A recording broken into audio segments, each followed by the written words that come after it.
selamat pagi pemirsa Sakti TV. Bagaimana kabar Anda? Semoga Anda dan juga keluarga selalu dalam keadaan sehat. Senang sekali saya Agni Saraswati bisa kembali menjumpai Anda, menemani Anda selama 1 jam ke depan di program Sehat Selalu yang tentunya akan menghadirkan berbagai informasi seputar kesehatan dengan berbagai topik menarik. Sama halnya dengan topik Sehat Selalu kita pada pagi hari ini, yaitu deteksi dini penyakit tidak menular atau PTM prioritas. Dengan Dr. Gigi Trihari Wahyuning Tias, MKes, selaku Subkoordinator Pelayanan Kesehatan Usia Produktif, Usia Lanjut, Jiwa dan Nafza dari Dinas Kesehatan Pengendalian Penduduk dan Keluarga Berencana Kota Madiun. Baik, pemirsa, selama ini kita banyak mengetahui jenis-jenis penyakit menular, mulai dari yang ringan sampai yang serius. Namun sebenarnya ada 2 macam jenis atau mungkin kategori penyakit di sekitar kita. Selain penyakit menular, ada juga jenis penyakit yang tidak menular. Nah, penyakit yang tidak menular ini mungkin saja sering kita anggap sebagai penyakit sepele begitu ya, penyakit yang tidak berbahaya daripada penyakit yang menular itu sendiri. Namun ternyata kita harus tetap waspada pemirsa, karena bisa saja penyakit tidak menular itu menyebabkan munculnya penyakit lain yang justru berujung kepada kematian. Untuk itu, pemirsa, kita akan membahas tentang deteksi dini penyakit tidak menular prioritas bersama narasumber yang sudah hadir di studio Sakti TV pada pagi hari ini. Langsung saja kita sapa Dr. Gigi Trihari Wahyuning Tias, MKes dari Dinkes PP dan KB Kota Madiun. Dokter Wahyu. Iya. Wahyu aja. Dokter Wahyu aja, karena baru bertemu pertama kali ya dokter ya, jadi masih kagok manggilnya enaknya apa. Baik, Dokter Wahyu, tadi sudah saya jelaskan sedikit bagaimana secara singkat begitu apa itu penyakit menular. Tapi mungkin secara detail, secara medis itu sebenarnya penyakit tidak menular itu apa sih dokter? Oke, jadi kalau kita yang sedang ngetren ya, kemarin habis COVID juga yang termasuk penyakit menular ya. Betul. Sedangkan penyakit tidak menular itu adalah merupakan salah satu penyakit termasuk penyakit degeneratif atau penurunan fungsi dari tubuh. Baik. Jadi memang dia berjalannya cukup lama, tapi kalau tidak teratasi atau tidak segera mendapatkan penanganan itu juga bisa menyebabkan kematian. Bahkan di angka terakhir sebelum COVID ya Mbak sebenarnya ya, itu angka dari penyakit tidak menular sendiri itu semakin naik. Contohnya kayak hipertensi, diabetes mellitus, kanker, PPOK, penyakit paru obstruksi kronis dan lain-lain. Itu termasuk penyakit tidak menular. Tapi kalau penyakit tidak menular tadi, maaf Bu, ada hipertensi, ada jantung juga apa termasuk? Iya. Termasuk penyakit Iya, tidak jadi menular. yang tidak menularkan ke orang lain. Oke, baik. Yap. Tapi kalau untuk penyakit tidak menular itu sebenarnya dipengaruhi oleh apa sih Bu? Apakah faktor keturunan itu juga bisa atau gimana ya? Oke, jadi kalau untuk penyakit tidak menular itu ada 2 penyebab besarnya ya, yaitu adalah pertama faktor yang tidak dapat diubah atau faktor yang melekat dan faktor yang dapat diubah. Kalau faktor yang tidak dapat diubah itu contohnya secara genetik sih kita ras, terus bukan agama nggak masuk ya. Iya, baik. Jadi suku bangsa dan sebagainya itu faktor yang tidak dapat diubah. Kita tidak dapat mengubah karena takdir kita ya sudah seperti itu. Tapi kalau faktor yang dapat diubah itu seperti lifestyle, gaya hidup, merokok, pola makan, termasuk olahraga. Itu yang bisa diubah. Yang bisa diubah. Jadi seandainya kita resiko tinggi mengalami kayak orang tua saya hipertensi, jadi saya mempunyai resiko tinggi untuk kena hipertensi juga. Gimana caranya supaya kita nggak kena? Kita mengatur pola makan.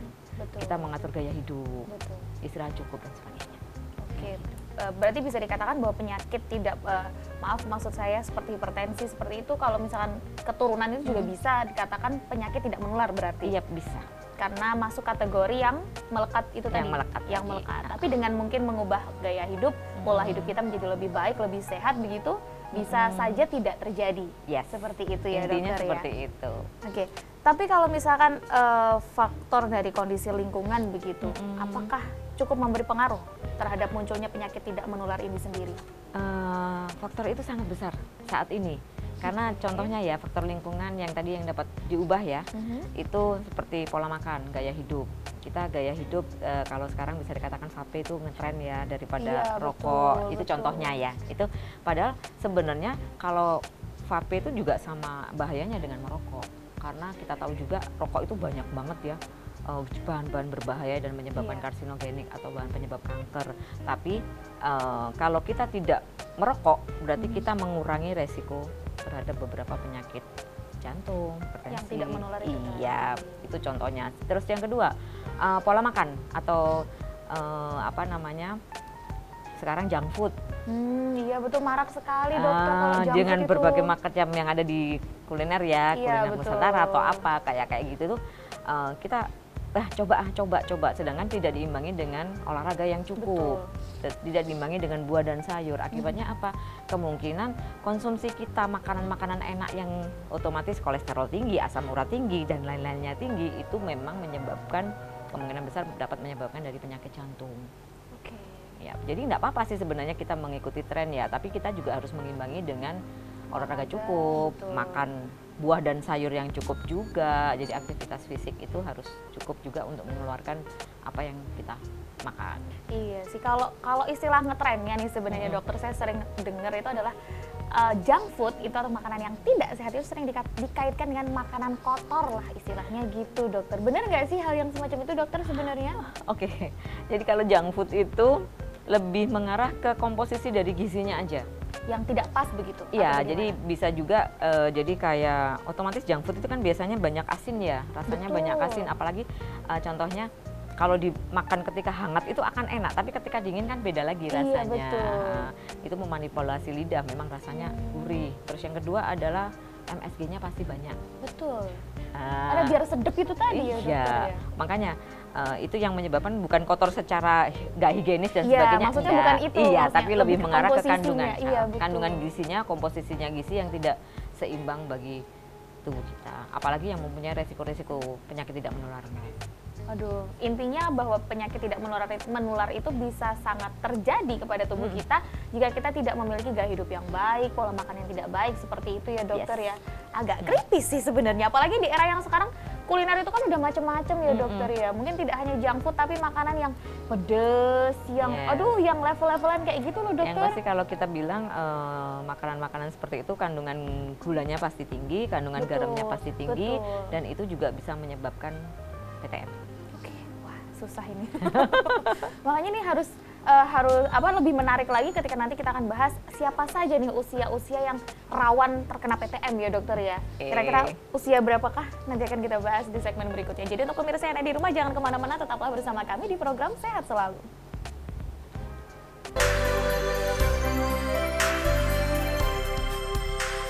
Terima kasih pemirsa yang masih menyaksikan program Sehat Selalu, masih bersama Dr. Wahyu dari Dinas Kesehatan PP dan KB Kota Madiun. Dengan tema atau topik pembahasan yang kali ini sangat menarik untuk disimak pemirsa yang ada di rumah, yaitu deteksi dini penyakit tidak menular prioritas. Penyakit tidak menular atau PTM ya bahasa singkatnya supaya tidak panjang-panjang.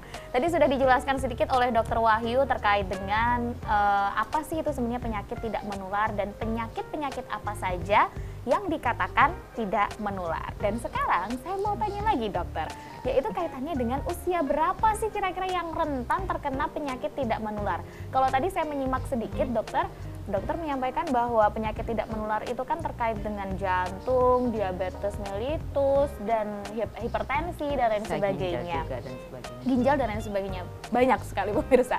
Tetapi rata-rata dari itu kan kita tahu yang kena itu biasanya mungkin usia lanjut seperti itu dokter. Apakah bisa anak-anak muda begitu atau bagaimana dokter kalau dari segi medisnya sendiri? Oke, jadi kalau zaman dulu itu namanya PTM ya, penyakit tidak menular itu pasti sudah usia menengah ke atas, 40 Iya, tahun ya, betul, menginjak 40 40 tahun ke atas.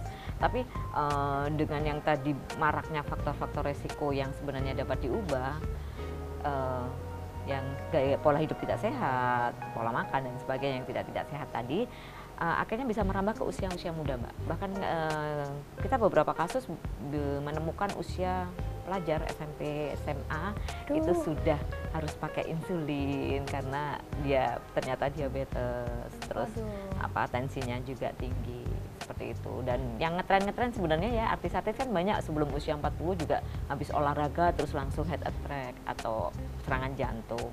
Iya Itu juga jadi sudah mulai ada pergeseran dari usia.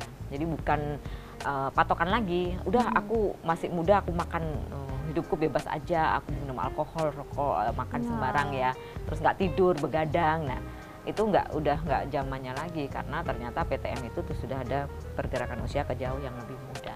Betul, ya Allah. Aduh, saya jadi merinding dengarnya kalau hal yang seperti ini. Karena SMP itu berarti usia antara 15, 16 ya dokter 15 ya? ya, 15 tahun ya 15 dokter tahun. ya? Kalau memang zaman saya dulu memang maksudnya penyakit-penyakit seperti itu belum terlalu Mengkhawatirkan iya, bagi belum yang terlalu usia mengkhawatirkan. muda. Iya betul, karena mungkin faktor lingkungan, faktor perkembangan zaman mungkin juga Iya, ya dokter bisa. ya. Nah, tapi mungkin yang perlu diketahui pemirsa yang ada di rumah, tadi kan dokter sampaikan bahwa kembali lagi ke makanan yang ada banyak mengandung asin, MSG, terus gula. Kenapa sih kita nggak boleh makan itu mengkonsumsi garam dan juga gula itu berlebih itu kenapa sih dokter? Jadi ada namanya LLG ya, lemak, gula, garam. Sebenarnya itu adalah esensial yang dibutuhkan oleh tubuh. Betul. Tapi dalam posisi yang normal. Tapi ketika kita konsumsi berlebih, itu akan tersimpan di dalam tubuh dan akibatnya bisa menyebabkan asam urat. Terus Penyakit-penyakit itu iya. tadi. Dan kayak asam urat, kolesterol, ada kolesterol jahat, kolesterol baik, terus TG, trigliserid itu merupakan bisa kita deteksi ketika dia tidak normal, berarti kita mempunyai resiko penyakit jantung yang lebih besar daripada yang mempunyai profil lipidnya normal. Makanya kita nanti penekannya di deteksi dini, Mbak. Iya, Jadi betul. jangan sampai orang yang sehat itu jatuh ke PTM. Baik. Terus orang yang mempunyai resiko tetap sehat, dan orang yang sudah terkena PTM, jadi sudah punya hipertensi, diabetes, jantung, itu tetap sehat. Lebih bisa menjaga diri lah mungkin seperti itu Iya, ya dokter dengan ya. perubahan-perubahan tadi, Iya, perubahan faktor-faktor yang bisa kita ubah. Oke, kalau begitu terkait tadi sudah disinggung oleh dokter yaitu deteksi dini PTM itu sendiri. Kalau screening PTM itu sendiri sebenarnya yang seperti apa sih dokter? Kalau dari segi kesehatan itu? Oke, jadi screening PTM itu sama dengan deteksi dini. Jadi kita melakukan pemeriksaan kepada orang-orang yang sehat supaya kita bisa mengetahui bahwa oh ternyata A mempunyai resiko hipertensi lebih tinggi, si B mempunyai resiko diabetes lebih tinggi. Karena jadi untuk pemeriksaan screening PTM itu kita melakukan pemeriksaan tinggi badan berat badan, IMT, indeks massa tubuh ya, ideal atau enggak, tensi, tekanan darah. Terus bagi yang usia sebelum 40 tahun itu sudah cukup sih, tapi begitu usia sudah 40 tahun karena faktor resikonya lebih besar lagi, maka kita tambahkan dengan pemeriksaan gula darah, kolesterol, sama asam urat. Kalau dari pemeriksaan tadi ditemukan bahwa oh tensimu cenderung lebih tinggi, kita gali lagi, kamu nggak bisa tidur semalam atau habis begadang atau itu bisa mempengaruhi. Tapi yang pasti ketika ada temuan itu nanti akan kita rujuk ke puskesmas atau ke Fasiankes supaya mendapatkan penanganan lebih lanjut, supaya tidak jatuh ke penyakit tidak menular tadi. Kasarannya kalau udah aku resiko tinggi hipertensi, udah tak los mau makannya, terus akibatnya nanti nggak lama akan jatuh, dia benar-benar hipertensi. Tapi dengan deteksi dini tadi, dia mengetahui faktor resikonya bahwa oh aku nanti rentan hipertensi, berarti aku harus pola hidupku, terus mengurangi makan biasanya asin butuh, bakso butuh 2 sendok garam, ini bisa agak dikurangi. Seperti itu pengelolaan manajemennya untuk screening itu sendiri. Iya, Screening PTM. outputnya dari screening. Jadi supaya pasien bisa tahu bahwa dia mempunyai faktor resiko apa sehingga tidak jatuh ke penyakit tidak menular. Ini cukup menarik dokter. Masalahnya jika deteksi dini itu kan dari pihak dinas kesehatan terkait misalkan sudah ada nih langkah untuk melakukan deteksi dini. Tapi kan kadang masyarakat nggak pengen ya, kadang mungkin tidak memiliki kesadaran begitu. Kok badanku rasanya pegel-pegel, coba deh cek kesehatan. Kayak itu kan jarang ya dokter ya kalau saya melihat ya. Kalau saya melihatnya di kacamata saya seperti itu. Kemudian pendekatan seperti apa ini yang mungkin dilakukan oleh dinas kesehatan terkait untuk deteksi dini atau screening itu tadi ke masyarakat terutama? Oke, yang pasti kita pertama selalu sosialisasi, Mbak. Sosialisasi ya, puskesmas, tenaga nakes kami promosi kesehatan selalu sosialisasi pentingnya untuk deteksi dini PTM, itu yang pertama.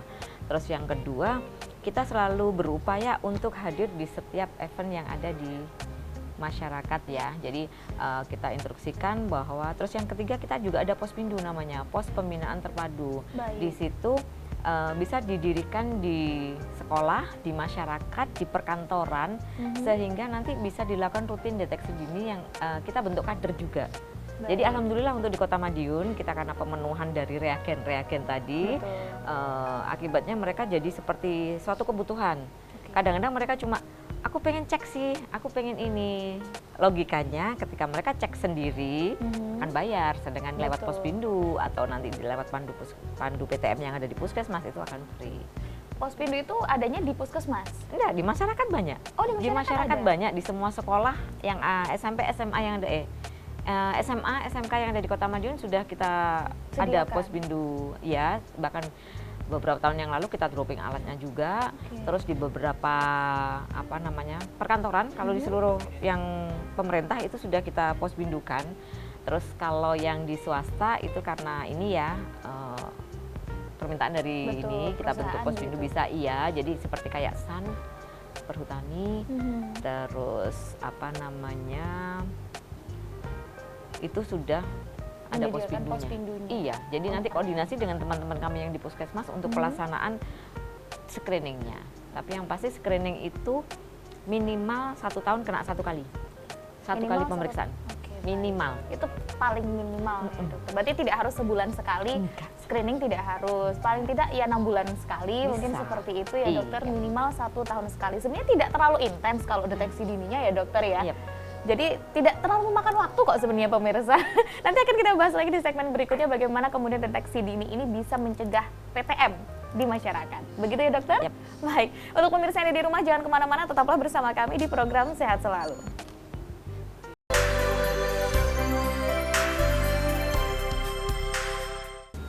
Terima kasih pemirsa, Anda masih bersama kami, masih menyaksikan program Sehat Selalu bersama narasumber yang luar biasa dengan topik yang luar biasa, yaitu deteksi dini penyakit tidak menular prioritas bersama Dr. Gigi Wahyu dari Dinkes PP dan KB Kota Madiun. Tadi sudah dibahas secara singkat bagaimana deteksi dini dilakukan kepada masyarakat, terutama dari pihak Dinas Kesehatan terkait melalui puskesmas maupun pelayanan yang lainnya. Nah, tapi mungkin dokter, tadi sempat disinggung terkait dengan Pospindu. Iya, maaf, Pospindu. Pospindu itu sudah tersedia di sekolah juga sudah ada berarti. SMK, SMA sederajat. Kalau untuk SMP-nya sudah ada juga, Dokter? Sudah ada beberapa. Sudah ada beberapa yang sudah kita pospindukan. Jadi intinya sebenarnya gini, pospindu itu bisa berdiri jika di suatu tempat itu ada kegiatan rutin, jadi seperti pengajian, seperti arisan, itu asalkan rutin dilakukan itu kita bisa datang, itu yang pertama. Kalau untuk di suatu perusahaan, perkantoran dan sebagainya, sekolah gitu ya, instansi, itu sebenarnya bisa juga didirikan pospindu di tempat itu. Salah satunya adalah di Unmer sudah ada juga, di Poltek juga sudah ada. Jadi cukup koordinasi dengan puskesmas terkait atau lewat Dinas Kesehatan, nanti akan kita sambungkan dengan puskesmas karena ada SK yang harus dibuat untuk pembentukan pospindu. Jika sudah kita daftarkan, jadi sudah kita urus, nanti kita naikkan ya di tahun berikutnya supaya nanti dapat jatah untuk reagennya, Mbak. Ya, karena kan jujur ya alhamdulillah untuk Kota Madiun kan ada pemenuhan reagen. Kalau secara kabupaten kota lain belum tentu ada. Kadang-kadang mereka pun GDA aja hanya untuk 40 tahun ke atas. Tapi alhamdulillah di Kota Madiun kita bisa menyediakan, jadi lewat pemerintah daerah bisa menyediakan GDA, kolesterol dan asam urat di setahun 3 kali. Setahun 3 kali. Dan itu gratis.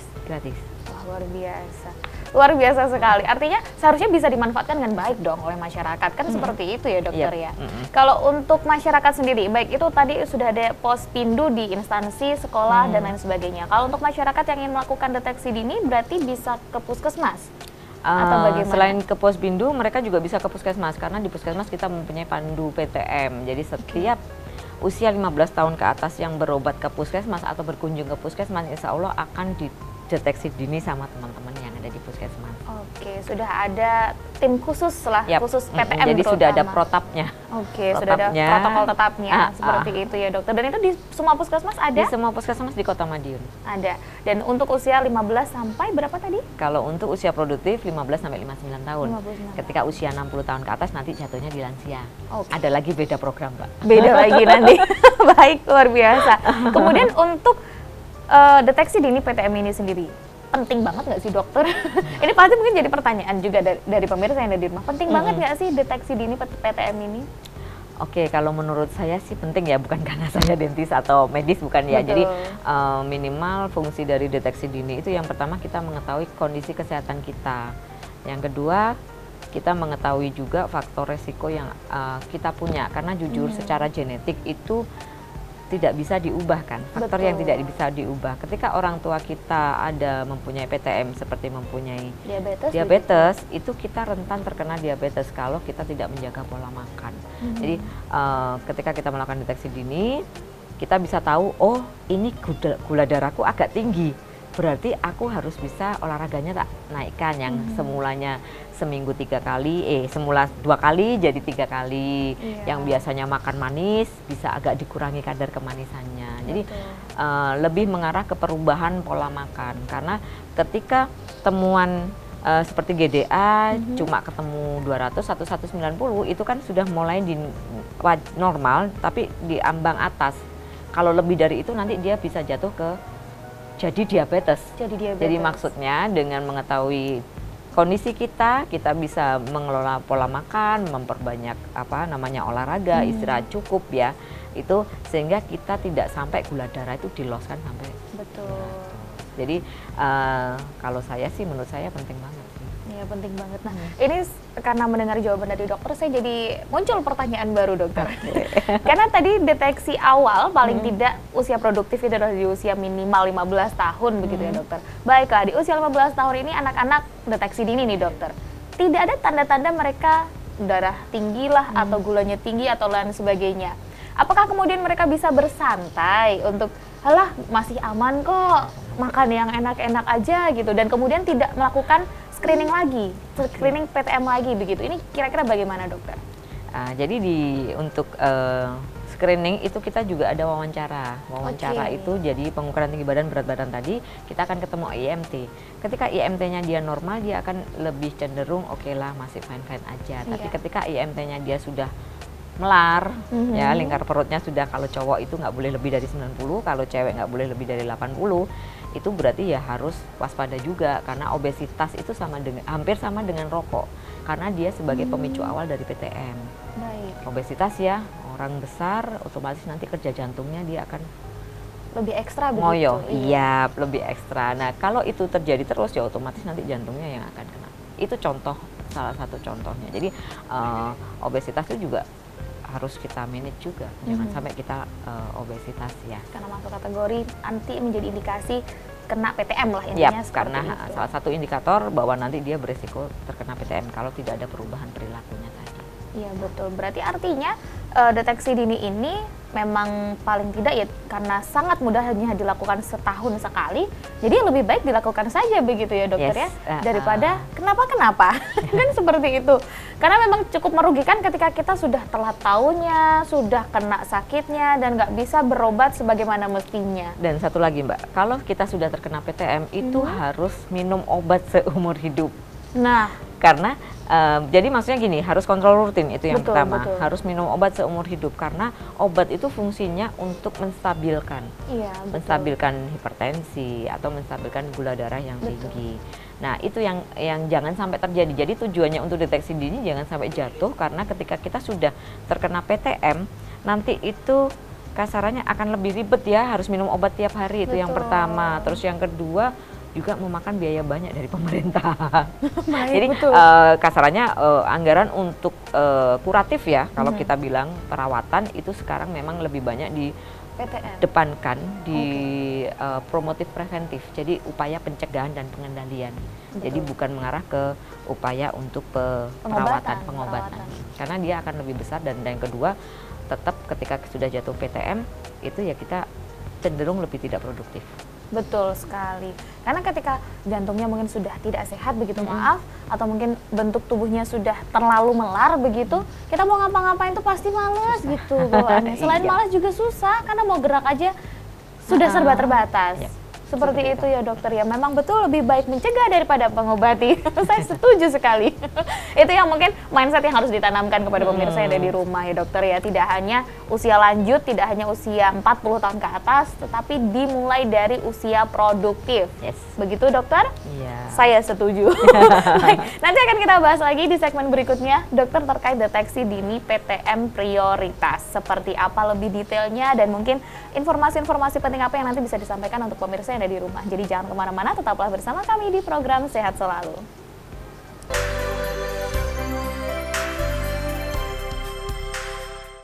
Terima kasih pemirsa, Anda masih menyaksikan program Sehat Selalu, masih bersama narasumber kita dari Dinas Kesehatan Pengendalian Penduduk dan Keluarga Berencana Kota Madiun, Dr. Gigi Wahyu. Trihari Wahyu Ningtyas MKes, singkatnya Dokter Wahyu. Baik, langsung saja kembali ke narasumber kita pada pagi hari ini. Tadi sudah disinggung seputar deteksi dini ya dokter ya. Tapi dari tema kita sendiri aja tuh sudah ada bedanya tuh, PTM prioritas. Nah, ini mungkin bisa dijelaskan terlebih dahulu PTM-nya aja dengan PTM prioritas ini sebenarnya apa sih bedanya dokter? Oke, jadi gini, kalau untuk deteksi dini PTM itu sudah kita mulai ya, itu di tahun, insya Allah di tahun 2015-2016 itu sudah mulai dan kita sudah gencar melakukan itu. Terus dari angka morbiditas atau angka kematian karena PTM itu ada beberapa penyakit yang memang penyebab kematian tertinggi, yaitu penyakit jantung, terus Diabetes, kanker, terus diabetes. Itu ada beberapa poin yang memang PPOK, penyakit paru obstruksi kronis. Ya. Dan sebenarnya ini bisa dicegah, Mbak. Jadi dengan deteksi dini tadi. Kan itu awal ya yang tadi pemeriksaan deteksi dini PTM. Betul. Itu yang dasarnya lah, tadi. Iya. Nah, ternyata di tahun 2022 Kemenkes meluncurkan program baru dengan deteksi dini PTM prioritas. Apa bedanya? Jadi gini, ketika di screening PTM dasar tadi ditemukan bahwa ini pasien usia 40 tahun. Baik. Dia punya hipertensi. Nanti akan ada tindakan kelanjutannya dengan deteksi dini lagi. Jadi lebih khusus lagi, yaitu dengan pemeriksaan profil lipid. Jadi diperiksa lagi lebih lengkap, pemeriksaan profil lipid sama pemeriksaan EKG untuk mengetahui bahwa supaya dia tidak jatuh ke stroke. Betul. Sama tidak jatuh untuk penyakit jantung. Nah, kalau dari pemeriksaan profil lipid sama EKG dia normal-normal aja, berarti nanti ini dia ancaman untuk stroke sama ini masih kecil. Masih kecil. Jadi tetap dipertahankan untuk hipertensinya tetap normal. Itu sama juga dengan pasien DM. Jadi protapnya ketika ada pasien DM, pasien hipertensi itu mau kena pemeriksaan lanjutan profil lipid. Profil lipid itu pemeriksaan kolesterol, Mbak, triglycerid, HDL, LDL sama kolesterol total. Jadi ada 5 pemeriksaan darah yang kita lakukan sama diperiksa EKG supaya tidak jatuh tadi. Terus untuk usia 40 tahun yang merokok itu kita lanjutkan dengan pemeriksaan kuesioner PUMA, pengisian kuesioner PUMA. Di situ ada tanya jawab, wawancara aja bahwa merokok sudah mulai berapa lama, sehari merokoknya berapa, habis berapa, ya itu nanti ada hitungannya. Ketika skornya dari kuesioner PUMA tadi dia lebih dari 6, maka ada pemeriksaan lanjutan dengan spirometer. Spirometer itu alat ketika dia ditiup, alat tiup, ya nanti bisa terdeteksi ini mengarah ke penyakit paru enggak. Seperti itu. Tapi kalau dari PUMA itu hasilnya aman, di bawah 6, kita hanya advice supaya ya minimal berhenti merokok. Karena kan tadi merokok adalah ibu dari segalanya. Segala penyakit PTM maksud saya. Segala penyakit PTM. Terus yang kedua itu adalah penyakit kanker. Penyakit kanker itu kan juga urutan tertinggi juga untuk penyebab kematian ya. Betul. Dari PTM. Jadi kita di situ ada deteksi dini CA cervix, kanker leher rahim bagi wanita, dan sadanis, pemeriksaan deteksi dini kanker payudara. Karena itu memang banyak ditemukan di wanita dan itu merupakan yang bisa dideteksi dini. Jadi untuk Oke. penyakit-penyakit kanker lainnya itu Tidak tidak bisa. bisa terdeteksi secara dini kecuali 3, CA cervix, CA mamai, sama retinoblastoma. Yang terakhir itu tadi apa? Kanker patah biasanya pada anak. Oke, Itu baik. masih bisa dideteksi, Dini. bisa ketemu, terus nanti akhirnya bisa diobati. Baik, bisa diobati, apakah langsung kemudian bisa hilang begitu, bisa sembuh? Kalau untuk CA cervix, jadi dari hasil pemeriksaan IVA itu hanya disemprot aja Mbak sebenarnya. Jadi Oh. buka ya, Iya. buka terus disemprot dengan asam cuka gitu, ada larutannya berapa. Ini kita lihat. Kalau bentukannya bagus, berarti oh ini sehat. Tapi kalau di situ ada lesi, ada bentukan yang nggak bagus kayak luka dan sebagainya, itu cukup nanti dilakukan tindakan perawatannya disemprot kayak es gitu, dibekukan, dikerok, habis gitu sudah sembuh. Iya. Oh, sudah sembuh. Jadi nggak akan nanti mengarah ke kanker. Jadi Baik. lesinya tadi tidak akan berlanjut merusak pada yang dalam-dalam, Iya, baik, tapi sudah ketika bagian yang rusak tadi dibuang, dibersihkan, nanti ada kontrol, itu insya Allah sudah aman. Sudah aman. Iya, sama untuk dengan deteksi sadanis, jadi pemeriksaan payudara ya, itu nanti ada diperiksa ya, diputar dan sebagainya ya, bukan dimek-mek ya. Baik. Itu, nah nanti ketika ditemukan ada benjolan, ada sesuatu yang tidak normal, itu nanti segera bisa tertangani. Baik.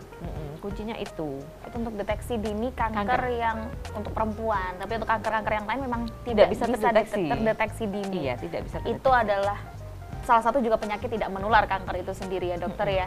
Berarti kalau saya nangkepnya terkait dengan PTM, deteksi dini PTM dan juga deteksi dini PTM prioritas ini, PTM prioritas itu kan adalah lebih intens pokoknya, Iya. begitu ya dokter. Kalau sudah dari PTM dasar tadi dia muncul satu penyakit, oke, dia ada penyakit jantung misalkan, nanti di PTM prioritas dia akan dicek lagi untuk di kemudian dilihat lagi nih dia ada kemungkinan jatuh ke sini, jatuh ke sana seperti Iya, itu. dipastikan ini kondisinya normal atau enggak, atau memang nanti dia resiko akan terjadi kena serangan. Iya, Tapi yang pasti tetap hipertensi, diabetes, terus obes itu tetap menu utamanya. Menu utamanya. Karena memang intinya juga dari PTM prioritas itu kita juga bisa menentukan apakah nanti bisa muncul komplikasi atau apa semacam itu ya dokter ya. Kalau untuk PTM, deteksi dini PTM tadi sudah bisa didapatkan di mana-mana istilahnya. Kalau PTM prioritas apakah harus ke rumah sakit atau kemana kira-kira?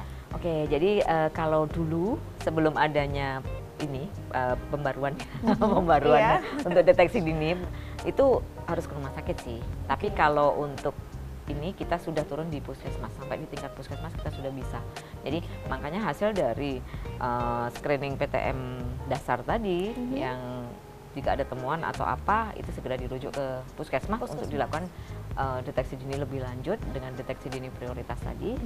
Terus sama nanti akan mendapatkan perawatan plus rujukan Mbak. Kalau memang di puskesmas nggak bisa. Jadi seandainya gini, kalau dari IVA nanti ditemukan bahwa oh ini ulcernya atau lukanya sudah dalam, nggak cukup dengan dibersihkan aja, dilakukan di puskesmas, berarti harus dirujuk ke rumah sakit.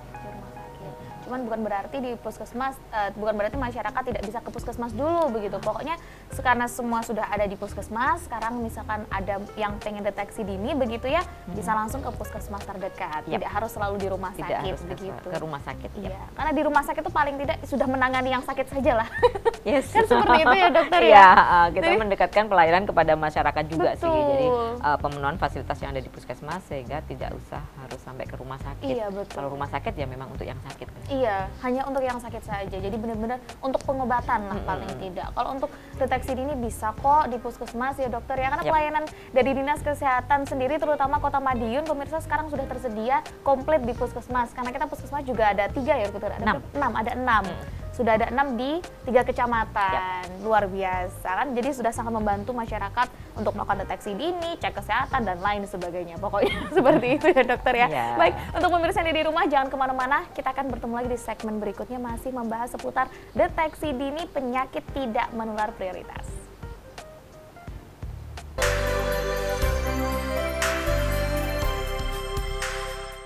Terima kasih pemirsa yang masih menyaksikan program Sehat Selalu. Di segmen terakhir, saya berharap informasi di segmen terakhir ini bisa sangat bermanfaat untuk pemirsa yang ada di rumah. Karena pertanyaannya masih cukup banyak sebenarnya dokter.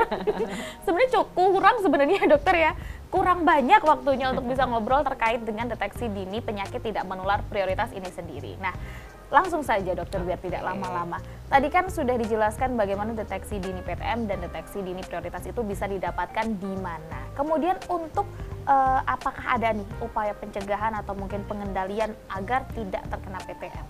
Oke, jadi gini, kita terbiasa dengan jargon cerdik ya. Barangkali Baik. kalau ngikutin kita banyak atau di inian Kemenkes itu banyak cerdik-cerdik. Apa sih cerdik itu? Apa itu, Jadi dokter? kalau cerdik itu singkatan dari cek kesehatan secara berkala. Dari tadi Oke, rutin cek ya kesehatan secara untuk berkala. screeningnya. Betul. Terus yang enyahkan asap rokok. Mhm. Karena kan rokok tadi saya bilang ibu dari segala penyakit. Betul. Awal mula dari penyakit PTM.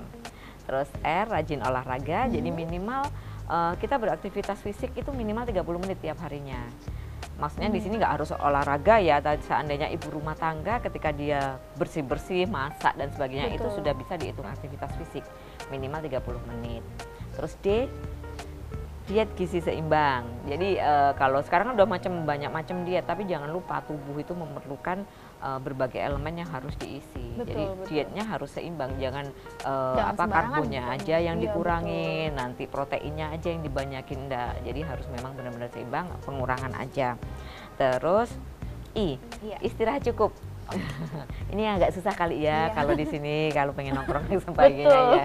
Jadi tubuh mempunyai waktu begitu. untuk istirahat. Betul. Karena sudah dipakai 24 jam, jadi minimal tubuh itu harus beristirahat minimal yang bagus itu 7-8 jam. 7-8 jam. 7-8 jam ya. Terus kelola stres Kak. Yang K, yang terakhir kelola stres. Kelola stres. Jadi stres itu sangat ini banget Mbak, sangat merah. Iya, betul. Sangat destroyer ya, sangat bisa merusak tubuh Betul, kita. betul. Jadi kita kembali ke kalau kelola stres itu ke manajemen kolbu kalau kita bilang bahwa Betul, betul. yang tahu diri kita adalah kita, Diri sendiri, begitu. kita sendiri. Jadi kita harus bisa, yang pasti harus diingat kadang-kadang yang buat orang stres itu ya Mhm. akan bahagia kalau kita melihat kita semakin depresi. Jadi Betul. anggap aja ya udah kita bisa menyalurkan ke hobi, bisa Betul. curhat ya, Iya. curhat ke orang yang tepat ya, jangan Betul. curhat ke tetangga sebelah. apalagi di medsos ya, Nah, netizen kan lebih jangan galak. sampai betul. Ini kalau poin yang I dan K ini memang agak berat sebenarnya. Kalau istirahat cukup itu pasti saya yakin jarang sekali ada orang bisa full istirahat maksimal sampai 8 jam, itu sangat jarang sekali dokter ya. Apalagi mengelola stres. Aduh, saya juga tidak yakin itu bisa diterapkan oleh pemirsa mungkin yang ada di rumah. Tetapi tentu saja dengan adanya jargon ini diharapkan terus diingatkan kan seperti itu ya dokter ya. Jadi semacam pengingat reminder bahwa Betul. kasarnya kita harus menyayangi tubuh kita karena Betul. kan sebenarnya sehat itu murah kalau kita mau melakukan. Iya. Ada sakit itu yang mahal, jadi bukan Betul. kebalikannya ya. Tapi bagi untuk yang sudah kena PTM, jadi yang sudah kena diabetes, hipertensi dan sebagainya, Iya, itu betul. kita jargonnya jadi patuh. Patuh. Apa itu dokter? P-nya apa, A-nya apa, dan kemudian selanjutnya seperti apa? Oke, kalau P itu periksa secara rutin ke dokter. Jadi kalau sudah terkena PTM itu harus rutin kontrol ke dokter. Jangan ke apotek, saya kemarin obatnya ini, sekarang udah habis minta obat lagi, jangan. Oke. Karena tadi saya awal sudah bilang bahwa ketika sudah terkena penyakit tidak menular, hipertensi, diabetes dan sebagainya, obat itu untuk menstabilkan. Betul. Ketika dan yang bisa menentukan dosisnya itu adalah dokter atau tenaga kesehatan, Betul. bukan diri kita sendiri. Iya, betul. Nah, ketika nanti dari cek darahnya, dari pemeriksaan dokter dan sebagainya itu didapatkan, oh ini sudah kondisinya bagus, berarti dosisnya tak turunkan. Nah ini Mbak fungsinya. Dan bagi yang PTM, nggak usah takut. Kadang-kadang saya minum obat setiap hari, apa ini ginjalkah saya gimana gitu. Iya. Jadi kalau sesuai dengan dosis, insya Allah ginjalnya akan aman. Justru yang nggak aman itu ketika minum obat nggak teratur, itu yang pertama. Terus yang kedua, otomatis kalau jadi dokter bagi dirinya sendiri, kita nggak tahu dia sesuai Betul. dosisnya atau Dosisnya, enggak. betul. Iya. Jadi bagi yang sudah menderita PTM harus minum obat sepanjang masa dan itu harus kontrol rutin ke dokter untuk menentukan dosisnya. Betul. Supaya tetap sehat, tidak jatuh ke penyakit PTM lainnya, ginjal dan sebagainya. Tidak berakhir komplikasi lah. Yes, terus A, atasi penyakit, yaitu tadi dengan pengobatan tetap dan Betul. teratur. T, tetap diet dengan gizi seimbang, hampir sama sih sebenarnya.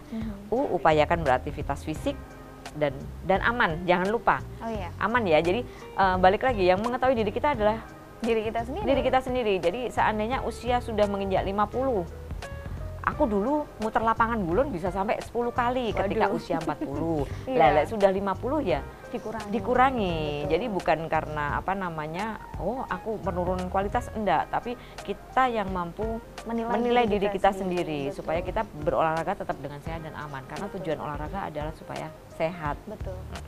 Terus hindari rokok, alkohol dan zat karsinogenik lainnya. Oke, luar biasa. Dan perlu dicatat juga untuk pemirsa yang ada di rumah nih. Kadang itu mungkin ini mindsetnya anak muda sih dokter, mungkin termasuk saya ya dokter. Bahwa buat kita itu olahraga itu biasanya harus nge-gym gitu. Sedangkan kita tahu kan olahraga nge-gym itu kan lumayan mahal ya dokter, lumayan pricey begitu ya. Ini sebenarnya mindset kayak ini kan nggak benar ya dokter ya. Enggak. Karena olahraga itu sebenarnya mungkin dari saran medis atau dinas kesehatan sendiri, olahraga seperti apa sih yang mungkin bisa dilakukan di rumah ataupun di luar rumah begitu? Oke. Jadi tadi saya bilang pentingnya aktivitas fisik ya. Kalau yang di rumah sebenarnya kalau mau rajin, zaman dulu kita diwajibkan pagi nyapu, terus apa ngepel dan sebagainya. Kalau sudah 30 menit itu sebenarnya sudah aktivitas fisik. Baik. Tapi kalau yang murah dan impactnya besar ya, Betul. efeknya besar itu sebenarnya kayak jogging, jalan itu sudah cukup sebenarnya. Jangan keliling sekitar rumah begitu Iya, saja sudah iya. cukup ya, Jadi dokter, nggak ya? harus ke suatu sarana dan sebagainya. Jadi cukup yang pasti minimal kita bisa berkeringat, Mbak. Betul. Kita bisa berkeringat, terus ketika capek ya kita sudah istirahat. Tapi yang pasti kalau rutin dilakukan itu nanti kita akan menghasilkan lebih. Jadi maksudnya gini, kalau saya biasa karena nggak males keluar ya, Iya. sepeda statis saja di rumah. Sepeda statis, 30 menit betul. gitu insya Allah sudah cukup. Tapi nanti besoknya kalau rutin dilakukan itu 40 menit masih oke, masih Masih fine aman aja gitu. gitu. Jadi kalau rutin dilakukan akan semakin banyak kita Tambahan kemampuan kita. olahraganya, betul. Dan mungkin selain itu menimbulkan kebiasaan baru yang lebih baik begitu ya dokter, Yang pasti ya. badannya bugar juga. Lebih sehat juga, dan jadi kebiasaan bahwa olahraga ini udah menjadi kebutuhan malahan Yap. begitu ya dokter ya.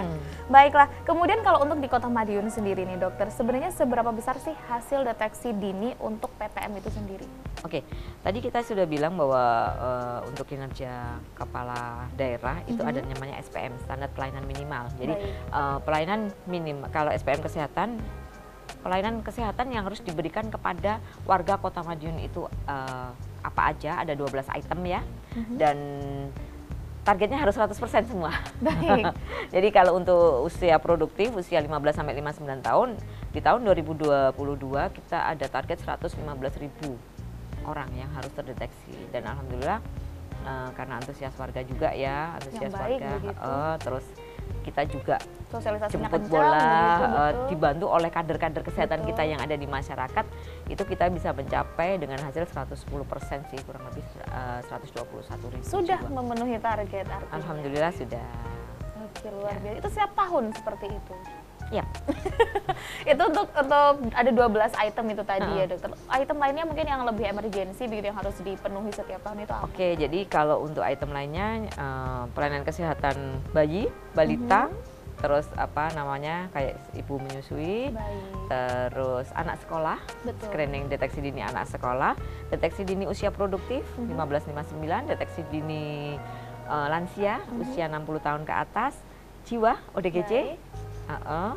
terus apa lagi ya Mbak? Ada banyak sekali ternyata. Ada 12 item saya agak. Pokoknya ada 12 item dan itu semuanya adalah untuk kepentingan kesehatan masyarakat. HIV, juga TB, termasuk di ya. dalamnya. Jadi ketika sudah masyarakat jadi kayak kalau sudah ketemu hipertensi, diabetes, ODGJ, HIV, TB itu harus mendapatkan pelayanan dan itu harus dipantau terus oleh puskesmas. Oke, Karena luar laporannya biasa. langsung kita ke Kementerian Kesehatan. Luar biasa sekali. Jika kita berbicara seputar kesehatan, memang penyakit itu memang banyak sekali ya dokter ya. Ini ngobrol 1 jam aja kayaknya nggak cukup untuk membahas penyakit tidak menular dan bagaimana lain-lain sebagainya. Tapi cukup memberikan informasi kesehatan kepada pemirsa, terutama bagaimana deteksi dini penyakit tidak menular itu tadi. Jadi setelah tadi ada informasi dari Bu Dokter, semoga bisa dimanfaatkan sebaik mungkin untuk pemirsa yang merasa badannya mungkin kurang enak, kayaknya perlu nih cek kesehatan, silahkan langsung ke pusat kesehatan atau mungkin fasilitas kesehatan terdekat, puskesmas salah satunya. Nggak harus langsung ke rumah sakit, meskipun rumah sakit itu komplit, tapi ya nggak harus langsung ke rumah sakit. Intinya di rumah sakit untuk orang sakit saja sudah cukup seperti itu ya dokter ya. Dan mungkin ada informasi lain mungkin yang ingin disampaikan kepada pemirsa yang di rumah dokter, karena kita sudah mau selesai. Oke. Oke, yap. Silahkan. Jadi harapan kami tetap untuk jargonnya PTM, cerdik sama patuhnya ya. Cerdik bagi yang belum terkena PTM supaya tidak terkena PTM, patuhnya bagi yang terkena PTM supaya tetap sehat. Jadi intinya sehat itu murah asalkan kita mau mengupayakannya. Baik, luar biasa. Sangat singkat, jelas, dan padat. Seperti itu ya dokter ya. Terima kasih banyak untuk Dokter Wahyu sudah hadir di studio Sakti TV, sudah memberikan informasi kepada pemirsa yang ada di rumah. Saya pun juga ingin memberikan semangat untuk pemirsa yang ada di rumah. Yuk jaga kesehatan, olahraga, makan enak boleh, tapi yang sehat dan aman. Seperti itu ya dokter ya. Sampai ketemu lagi mungkin dokter di lain waktu. Dan juga untuk pemirsa yang ada di rumah, terima kasih sudah menyaksikan program Sehat Selalu selama 1 jam kita ngobrol. Saya Agni Saraswati mewakili seluruh kru yang bertugas pamit undur diri. Terima kasih, sampai jumpa.